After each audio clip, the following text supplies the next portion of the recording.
रात के अंधेरे में एक ऐसा घर खड़ा है जहां कोई नहीं जाता, क्योंकि जो भी वहां गया वो कभी पहले जैसा वापस नहीं आया। एक छोटा सा गांव, शांत लेकिन रहस्यों से भरा हुआ। गांव के किनारे एक पुराना और सुनसान घर खड़ा था। उस घर की खिड़कियां टूटी हुई थी, दीवारें काली पड़ चुकी थी और दरवाजा हमेशा थोड़ा सा खुला रहता था, जैसे वो किसी का इंतजार कर रहा हो। गांव के लोग उस घर के पास जाने से भी डरते थे, क्योंकि वहां कुछ अजीब होता था। एक दिन आरव नाम का एक छोटा बच्चा उस घर के पास पहुंच गया। वो बाकी बच्चों जैसा नहीं था, उसे रहस्यों को जानने का शौक था। वो धीरे धीरे उस घर के दरवाजे तक गया। हवा का एक तेज झोंका आया और दरवाजा अपने आप खुल गया। आरव ने अंदर कदम रखा। अंदर घुप अंधेरा था, हर तरफ धूल जमी हुई थी।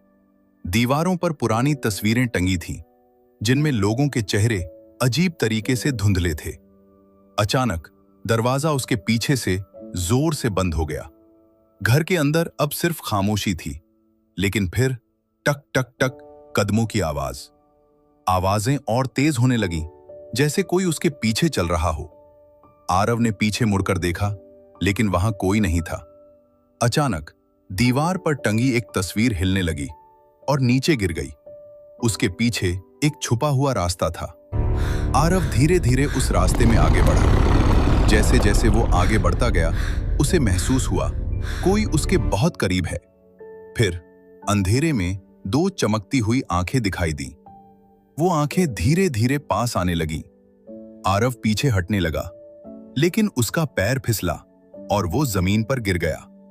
उसने ऊपर देखा, वो आंखें अब उसके बिल्कुल सामने थीं, और फिर सब कुछ गायब हो गया। घर फिर से शांत हो गया।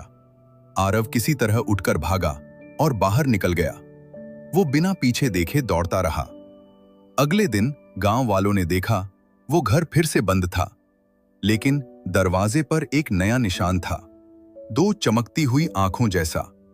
और उसके बाद किसी ने भी उस घर के पास जाने की हिम्मत नहीं की, क्योंकि अब लोग कहते हैं वो घर खाली नहीं है, वो अब भी किसी का इंतजार कर रहा है। अगर आप उस घर के सामने होते तो क्या अंदर जाते?